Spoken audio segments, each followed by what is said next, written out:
బులెటిన్లో మరో breaking news చూస్తున్నాం. కాసేపట్లో తెలంగాణ పీసీసీ విస్తృత స్థాయి సమావేశం ప్రారంభం కానుంది.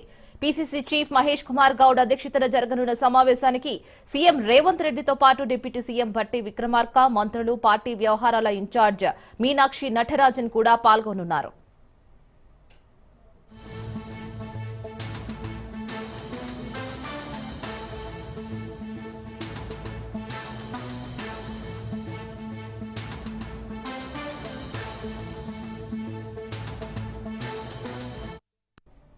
కాసేపట్లో తెలంగాణ పీసీసీ విస్తృత స్థాయి సమావేశం ప్రారంభం కానుంది. పీసీసీ చీఫ్ మహేష్ కుమార్ గౌడ్ అధ్యక్షతన జరగనున్న సమావేశానికి సీఎం రేవంత్ రెడ్డితో పాటు డిప్యూటీ సీఎం భట్టి విక్రమార్క, మంత్రులు, పార్టీ వ్యవహారాల ఇన్ఛార్జ్ మీనాక్షి నటరాజన్ కూడా పాల్గొనున్నారు.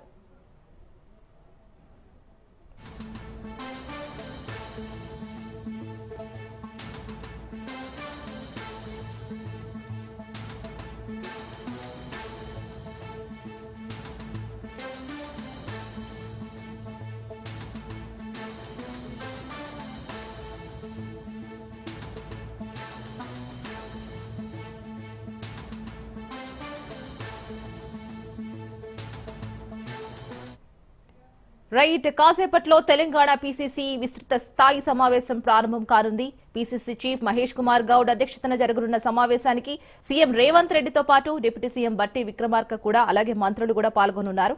మరి ఈ సమావేశంలో ఎలాంటి చర్చలు జరగనున్నాయి? మరిన్ని అప్డేట్స్ మా ప్రతినిధి రాజు అందిస్తారు. రాజు. శ్రీనా, మరికాసేపట్లో టీపీసీసీ విస్తృత సమావేశం గాంధీ భవన్లో జరగబోతా ఉంది. ఈ యొక్క సమావేశానికి ముఖ్యమంత్రి రేవంత్ రెడ్డి, అదేవిధంగా ఉప ముఖ్యమంత్రి మల్లు భట్టి విక్రమార్క, పీసీసీ చీఫ్ మహేష్ కుమార్ గౌడ్, అదేవిధంగా రాష్ట్ర మంత్రులు, ఎంపీలు, ఎమ్మెల్యేలతో పాటు రాష్ట్రానికి ఇటీవల నూతనంగా ఏఐసీసీ నుంచి ఇన్ఛార్జిగా నియమితురాలైనటువంటి మీనాక్షి నటరాజన్ హాజరు కాబోతా ఉన్నారు.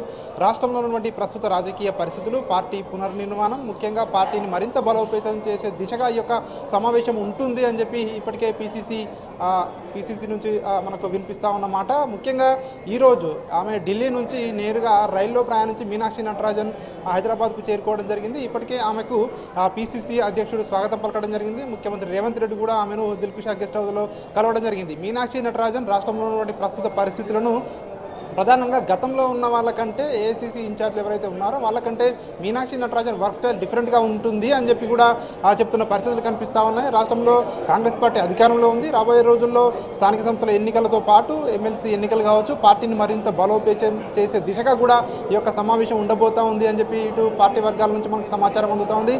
ఇప్పటికే పార్టీ అధికారంలోకి వచ్చి ఏడాది దాటినా కూడా పార్టీలో ఉన్నటువంటి అంతర్గత ఏవైతే సమస్యలు ఉన్నాయో వాటన్నిటిని కూడా పరిష్కరించుకునే దిశగా ఈ టీపీసీసీ విస్తృత స్థాయి సమావేశం ఉపయోగపడుతుందని చెప్పి పార్టీ నేతలు అయితే భావిస్తున్న పరిస్థితి కనిపిస్తూ ఉంది. అదేవిధంగా మీనాక్షి నటరాజన్ పార్టీ నేతలకు ఏ విధమైనటువంటి దిశానిర్దేశం చేయబోతా ఉన్నారనేది మాత్రం ఇక్కడ కీలకంగా మారింది. ఎందుకంటే ఆమె రాష్ట్ర ఇన్ఛార్జ్గా బాధ్యతలు స్వీకరించిన తర్వాత జరుగుతున్నటువంటి మొట్టమొదటి సమావేశం కావడంతో ఈ సమావేశంపై పార్టీ నాయకుల అందరి దృష్టి కూడా కేంద్రీకృతమై ఉంది. ప్రధానంగా ఆమె ఎట్లాంటి ఆదేశాలు జారీ చేయబోతా ఉన్నారో, ఆమె వర్క్ స్టైల్ ఏ విధంగా ఉండబోతా ఉంది అనే దానిపై అయితే ఇక్కడ కీలకంగా మారింది. ప్రధానంగా ఈరోజు ఏదైతే ఇంట్రడక్షన్ కార్యక్రమం ఉంటుందని చెప్పి కూడా చెప్తా ఉన్నారు. ప్రధానంగా రాష్ట్ర నాయకులతోటి ఆమె ఇంటరాక్ట్ అవ్వబోతా ఉన్నారు.